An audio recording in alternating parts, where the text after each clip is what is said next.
যখনই এই দৃশ্যটা দেখলো যে আকাশ থেকে এসে আগুনের ফুলকি এসে হাবিলের কুরবানি আল্লাহর দরবারে কবুল হয়ে গেল, কাবিলের ডাউনি পড়ে রইল।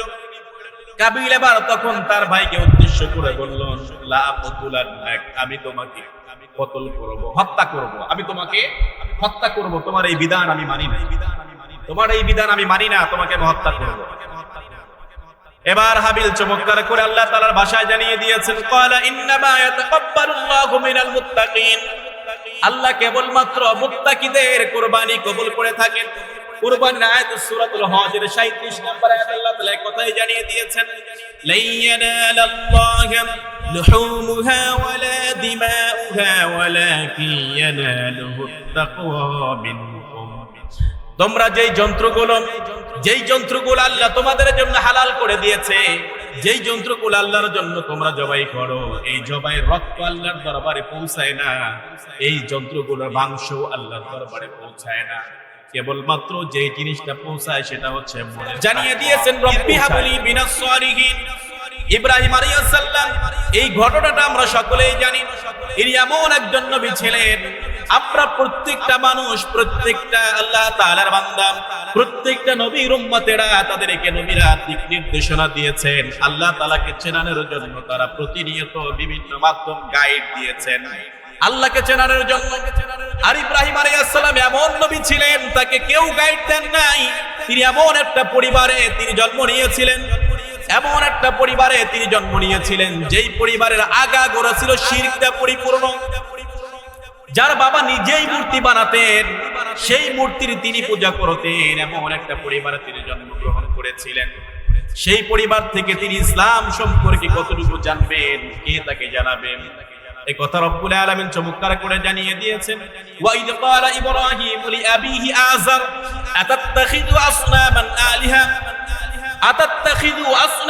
আলিহা, যখন ইব্রাহিম আলাইহিস সালাম তার পিতা আজরকে বললেন, হে আমার বাবা, আপনি দেখছি আপনি নিজেই এই মূর্তিগুলো নিজ হাতে তৈরি করেছেন, আবার বাজারে নিয়ে বিক্রি করেছেন, আবার দেখি এই মূর্তিগুলোর আপনি আবার সিজদা করেছেন, আপনি নিজেই বানাচ্ছেন, আবার কি করতেছেন, নিজেই এখানে সিজদা করতেছেন, তাহলে কি হলো এটা? পৃথিবীর শুরু থেকে কুরবানির সিস্টেমটা চালু আছে, কিভাবে শুরু হয়েছে আমরা সেই ইতিহাসটা আমরা জানার চেষ্টা করব ইনশাআল্লাহ।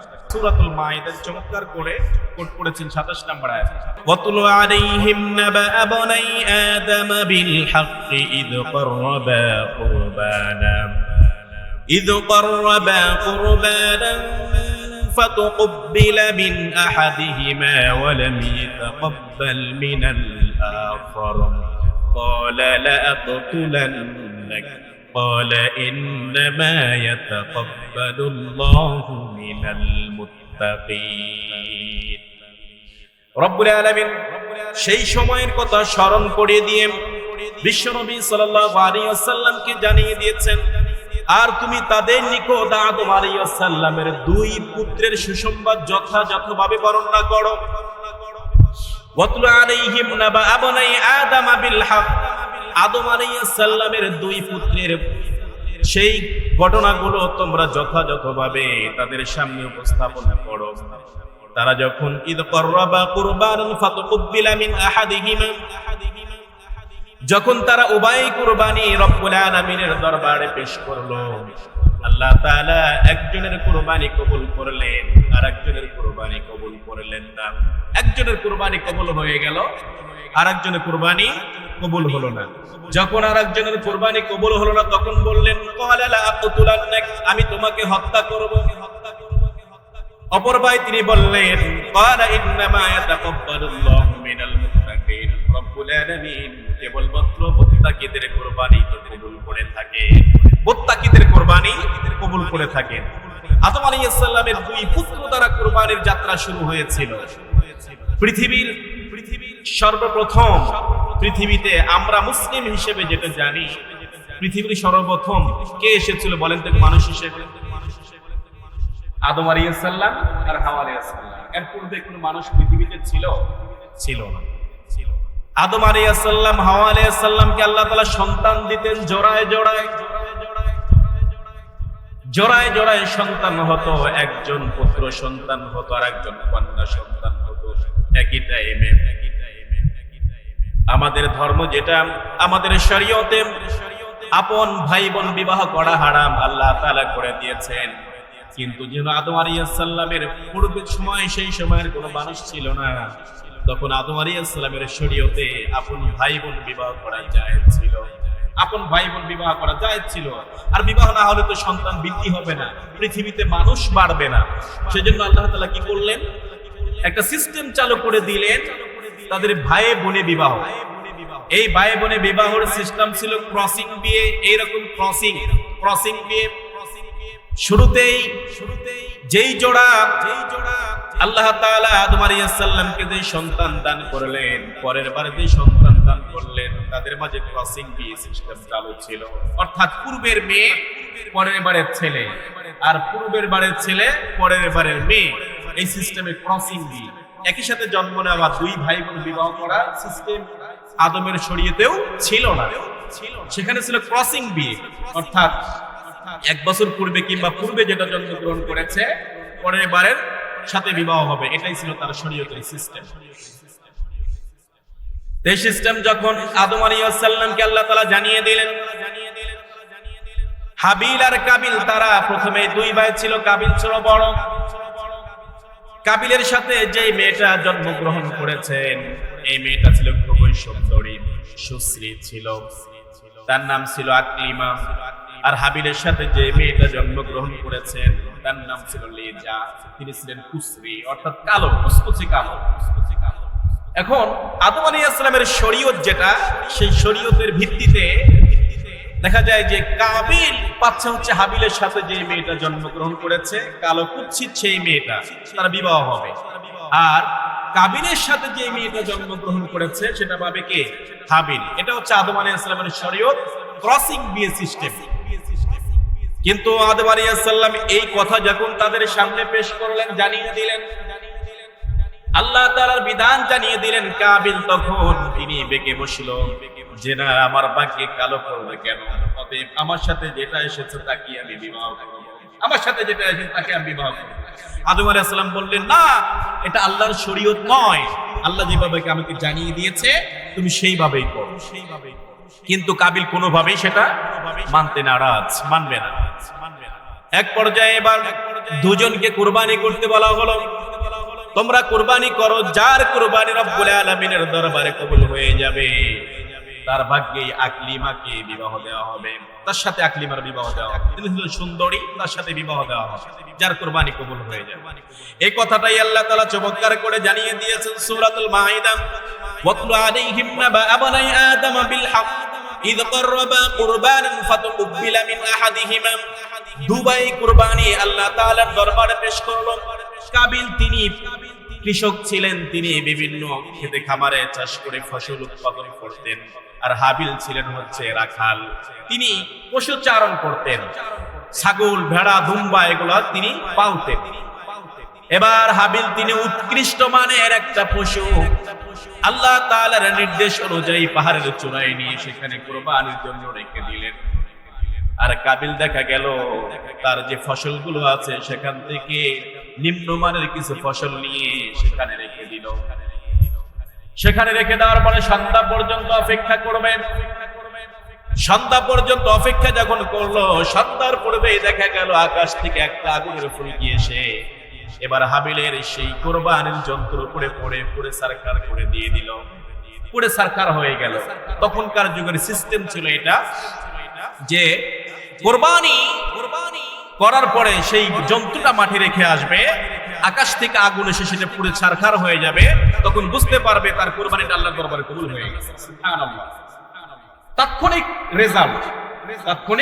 রেজাল্ট তোমার কুরবানি আল্লাহর দরবারে কবুল হয়েছে কি হয় নাই, এটা তাৎক্ষণিক সেটা পাওয়া যেত।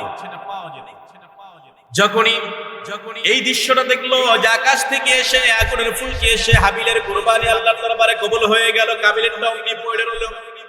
কাবিল এবার তখন তার ভাইকে উদ্দেশ্য করে বলল, লা আকুতুলান্নাক, আমি তোমাকে কতল করব, হত্যা করব, আমি তোমাকে হত্যা করব, তোমার এই বিধান আমি মানি না, তোমার এই বিধান আমি মানি না, তোমাকে আমি হত্যা করব।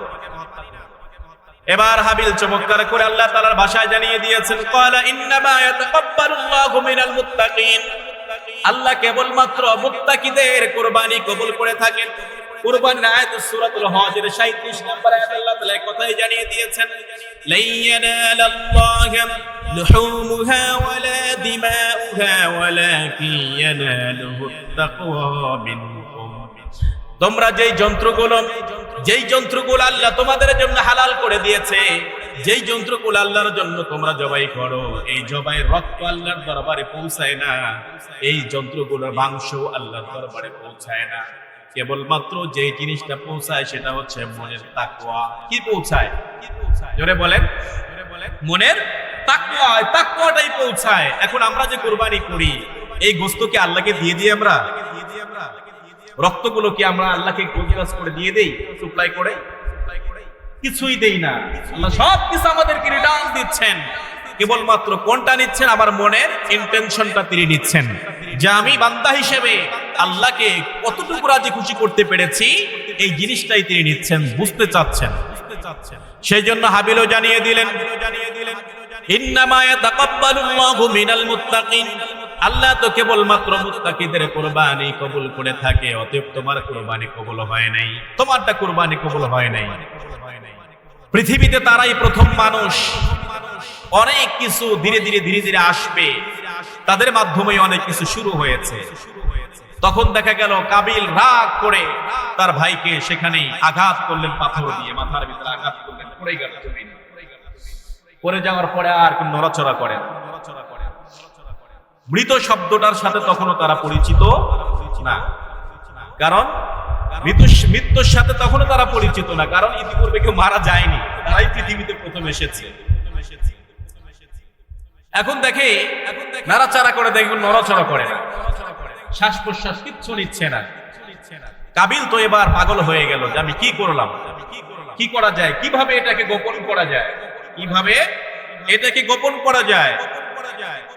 দেখেন পৃথিবীর শুরু থেকে সেই মানুষগুলো যা যা করেছে, যে অপরাধগুলো করেছে, আজও সেই অপরাধের সাথে যারা সম্পৃক্ত, সেম একই কাজগুলো তারা করে। কাবিল পাগল হয়ে গেল লাশটাকে গোপন করার জন্য। কিভাবে লাশটা কি করা যায়, গোপন করা যায়। তিনি পাগল হয়ে গেলেন, আমি তো মেরে ফেললাম। তখনও তার মৃত্যুর সাথে তারা পরিচিত না। এমন সময় আল্লাহ তাআলা দুটি কাককে পাঠিয়ে দিলেন তাকে শিক্ষা দেওয়ার জন্য, কিভাবে এই লাশটাকে গোপন করতে হবে।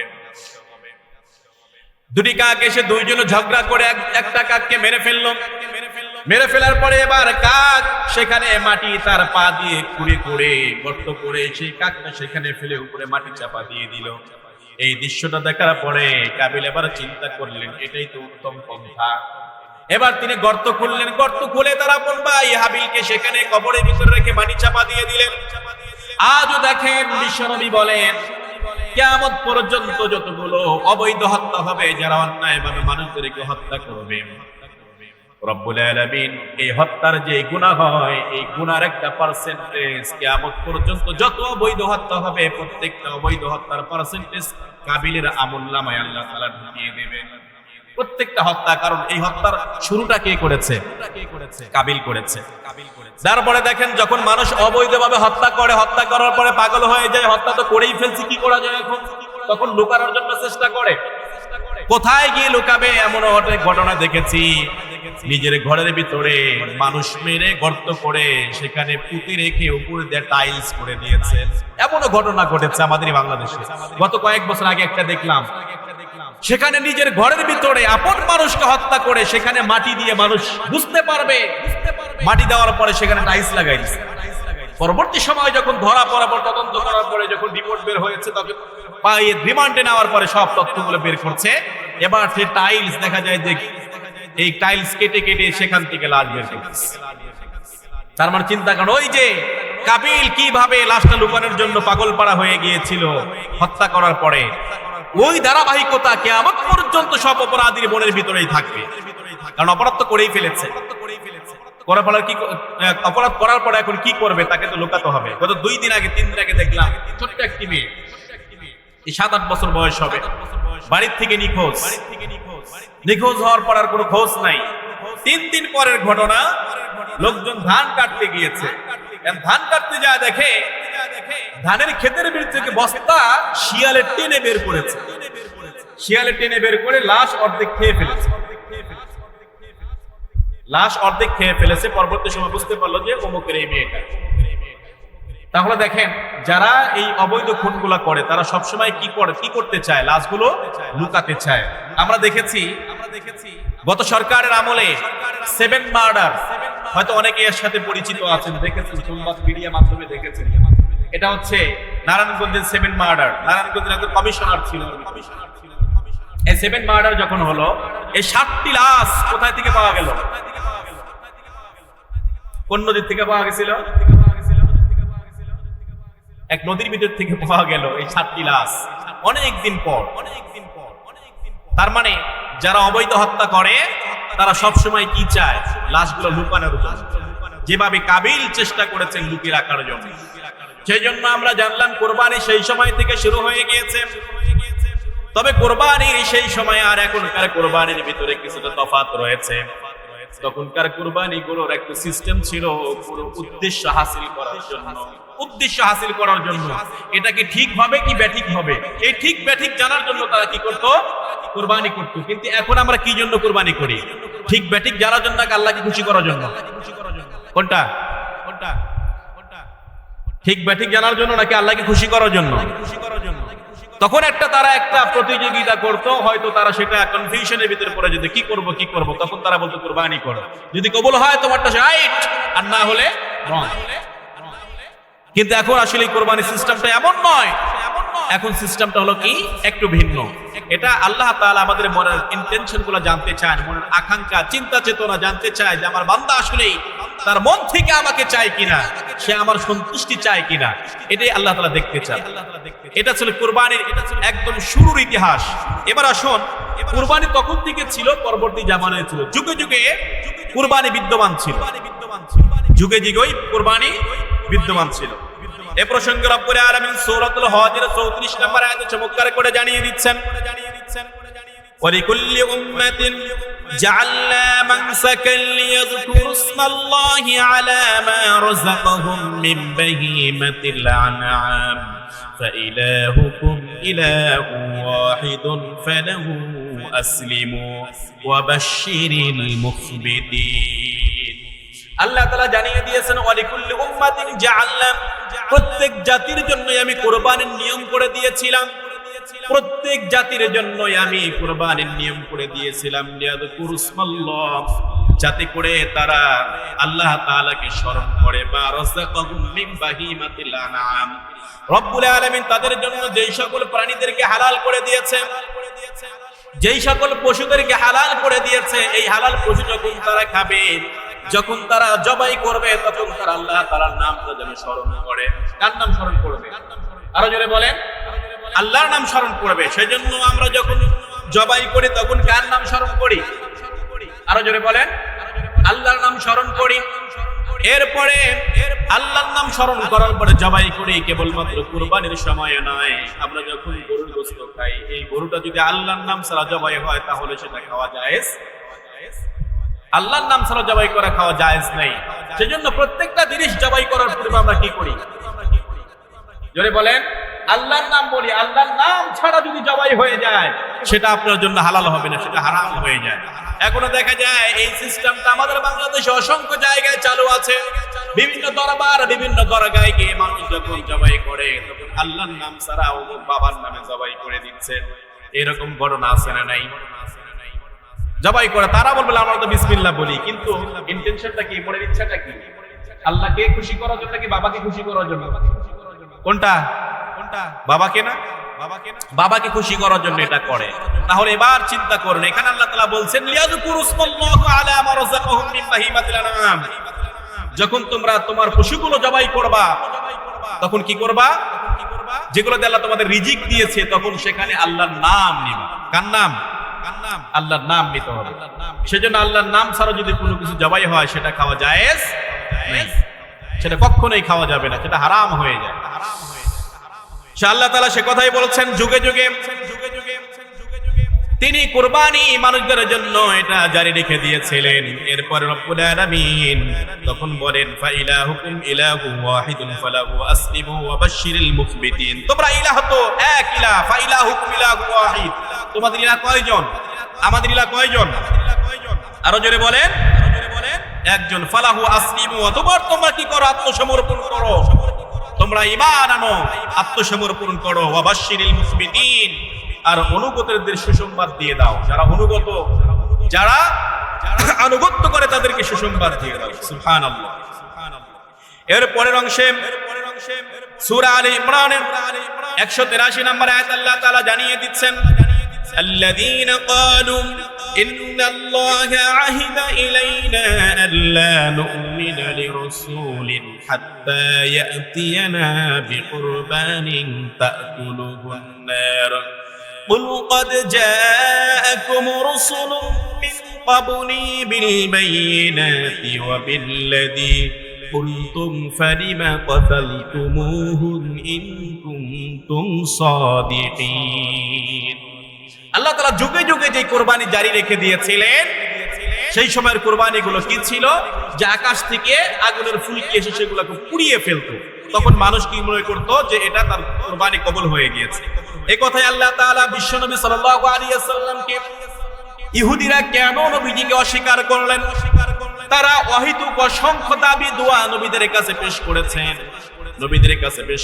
নবীরা সেটা উত্থাপন করেছেন, তারপরেও তারা নবীজিকে অস্বীকার করেছে, নবীদেরকে হত্যা করে ফেলেছে।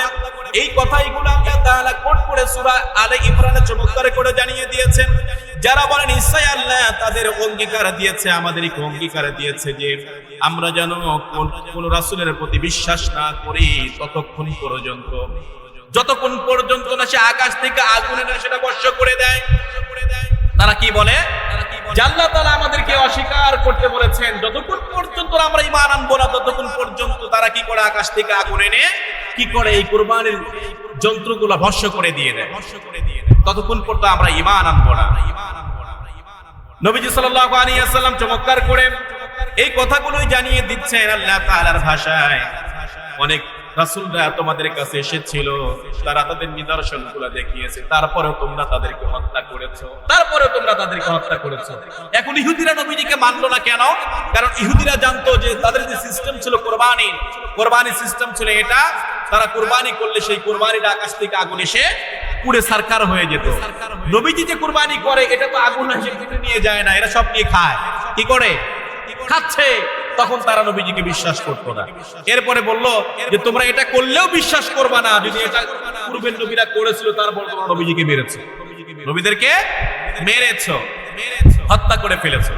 সেজন্য কুরবানি যুগে যুগে ছিল, তবে পূর্বের কুরবানিগুলোর সিস্টেম ছিল একটা, আর আমাদের কুরবানি একটু ব্যতিক্রম। এবার আসুন কোরবানির বর্তমান যে ধারাবাহিকতা রয়েছে, এটা কখন থেকে শুরু হয়েছে, কিভাবে শুরু হলো, এই প্রসঙ্গে রব্বুল আলামিন চমৎকার করে আমাদেরকে সুন্দর করে কোরআন থেকে কোট করে করে জানিয়ে দিয়েছেন। এখন যে শুরু হয়েছে, কিভাবে শুরু হয়েছে।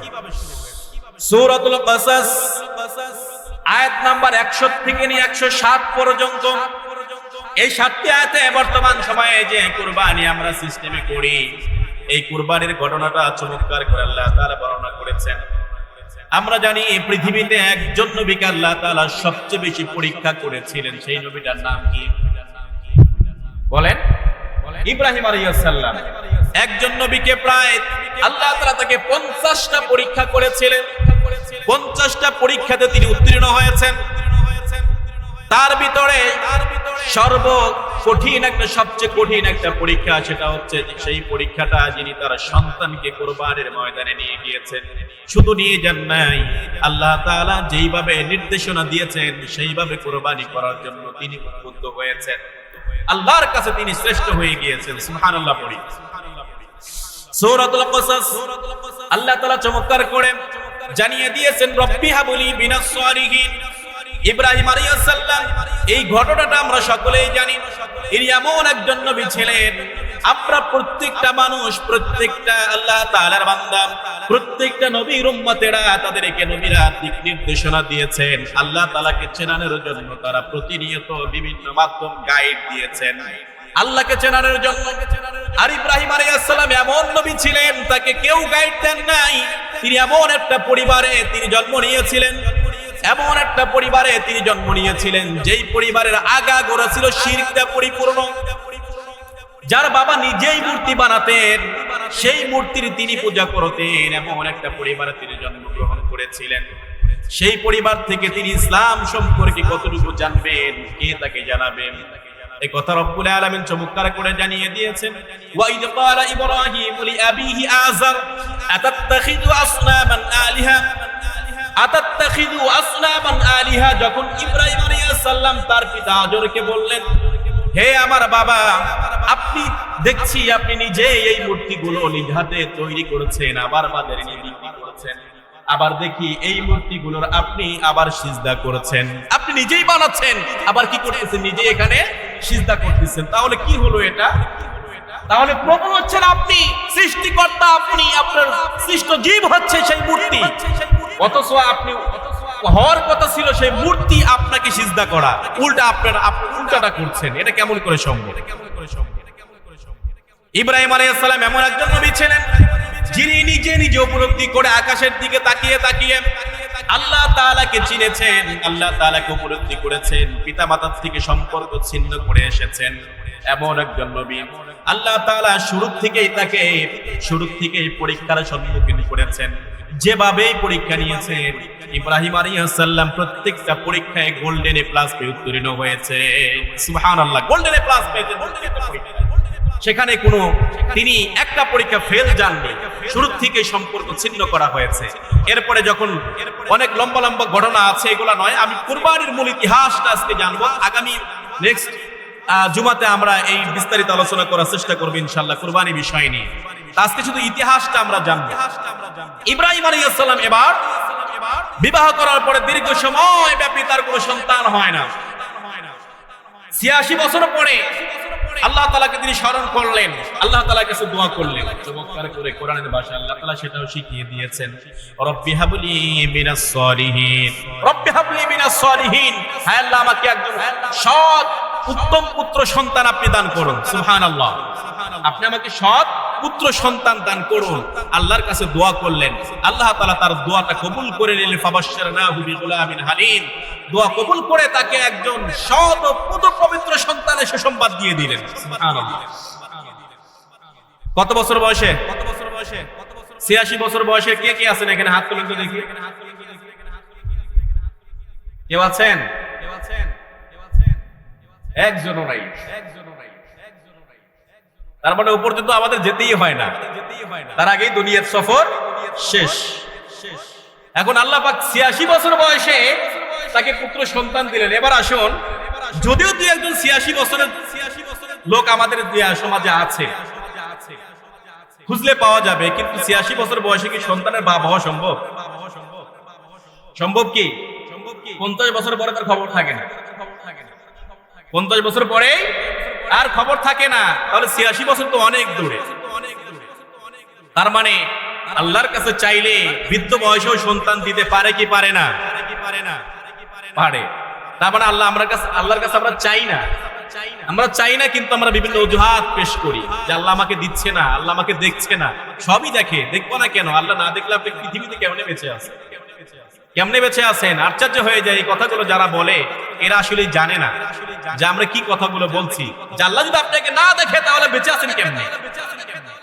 অক্সিজেন কে দেয় বলেন তো দেখি, জোরে বলেন।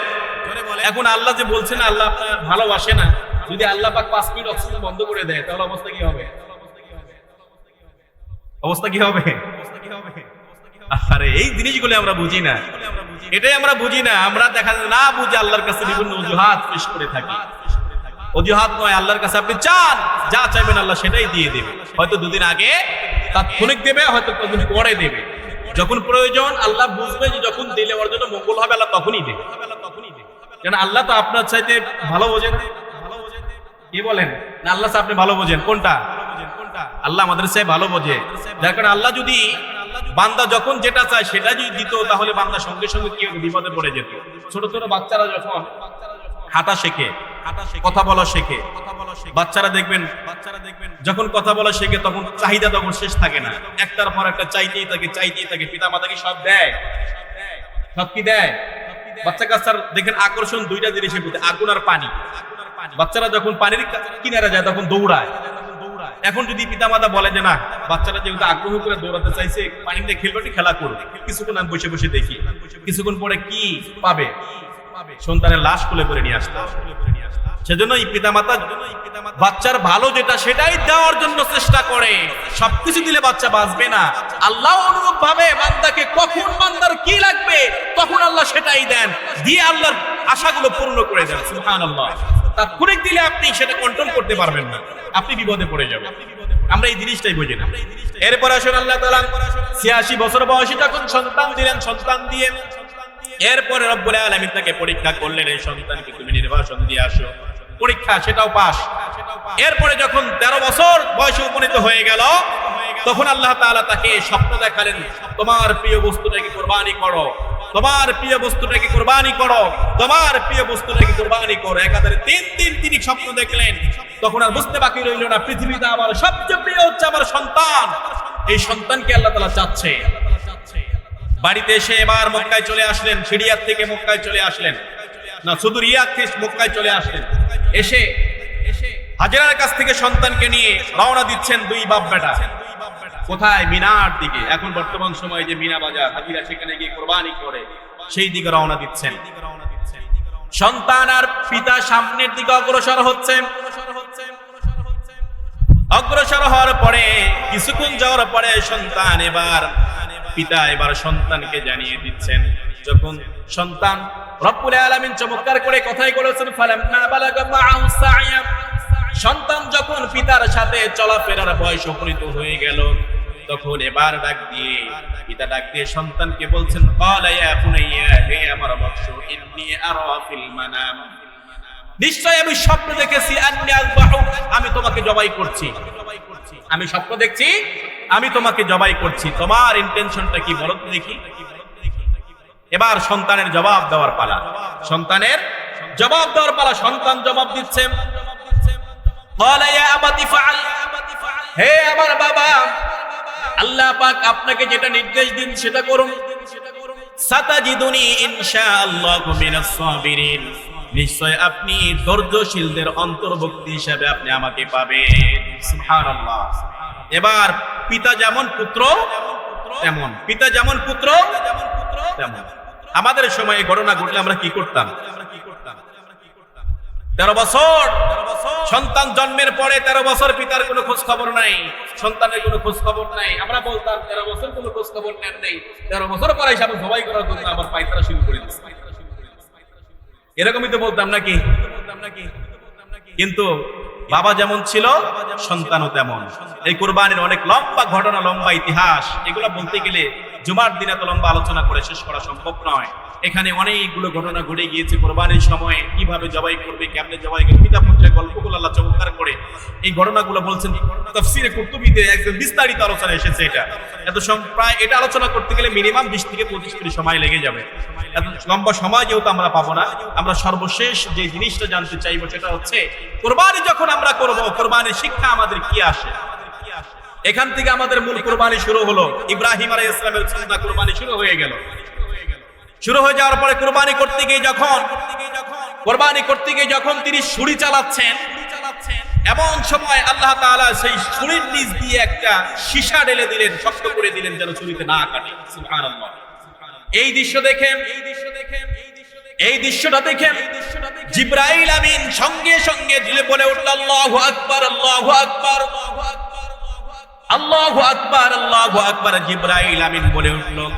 যখন জিবরাইল এই শব্দটা উচ্চারণ করলো, এরপরে পরে ইব্রাহিম আলাইহিস সালাম বলেন, লা ইলাহা ইল্লাল্লাহ, আল্লাহু আকবার, আল্লাহু আকবার, ওয়া লিল্লাহিল হামদ। জিবরাইল আর ইব্রাহিম আলাইহিস সালামের সমন্বিত এই বাক্যটাকে আল্লাহ তাআলা এতটাই পছন্দ করলেন, যার কারণে এটাকে আল্লাহ তাআলা কিয়ামত পর্যন্ত উম্মতে মুহাম্মাদের জন্য কুরবানির সময়ে আল্লাহু আকবার, আল্লাহু আকবার, লা ইলাহা ইল্লাল্লাহ, আল্লাহু আকবার, আল্লাহু আকবার, ওয়া লিল্লাহিল হামদ, এটাকে বলা আল্লাহ তাআলা বাধ্যতা করে দিলেন। সুবহানাল্লাহ। জিবরাইলের মুখের শব্দ আর ইব্রাহিম আলাইহিস সালামের উচ্চারণ দুয়ে মিলে আল্লাহ পাক এটাকে আমাদের জন্য এটা আবশ্যক করে দিয়ে দিলেন। সুবহানাল্লাহ। এরপরে দুম্বা কুরবানি হয়ে গেল। দুম্বা কুরবানি হয়ে যাওয়ার পরে এবার আল্লাহ তাআলা জানিয়ে দিলেন, এটা তুমি খাও, পরিবার পরিজনকে দাও। দিয়ে সবাইকে নিয়ে খাও, আমার পক্ষ থেকে তোমার জন্য মেহমানদারি করা হবে। সুবহানাল্লাহ। এরপরের থেকে আমাদের জন্য গোশত খাওয়ার বিধান চলে আসলো। পূর্বে কি ছিল? আগুন দিয়ে পুড়ে ফেলতো, খাওয়ার কোনো বিধান ছিল না। কিন্তু শেষে এসে আল্লাহ পাক আমাদের জন্য এতটাই সহানুভূতিশীল হলেন, আমাদের উপর দয়া করলেন, মায়া করলেন, মায়া করে আমরা তার জন্য উৎসর্গ করছি, সেই যন্ত্রটা আমাদের জন্য আল্লাহ তাআলা মেহমানদারি করে দিচ্ছেন। সুবহানাল্লাহ। তো সেজন্য কুরবানির ইতিহাস, কুরবানির শিক্ষা আমাদের নেওয়া উচিত। যখন আমরা কুরবানি করব, শুধু পশু জবাই করব না, কি করব? আমাদের মনের যে সব কুচিন্তা, মনোভাব, যত রকমের আকাম কুকাম সবকিছু কি করতে হবে? জবাই করে দিতে হবে। সেজন্য কুরবানি যেটা আপনি করবেন, নিজের পশু নিজে কি জবাই করা, এটা উত্তম। আর জবাই করার সময় মনের যত রকমের দেখা যায় যে লোভ, লালসা, হিংসা সবকিছু কি করতে হবে? কুরবানির সাথে, পশুর সাথে কি করে দিতে হবে? জবাই করে দিতে হবে। এটাই হচ্ছে আল্লাহ তাআলার শিক্ষা।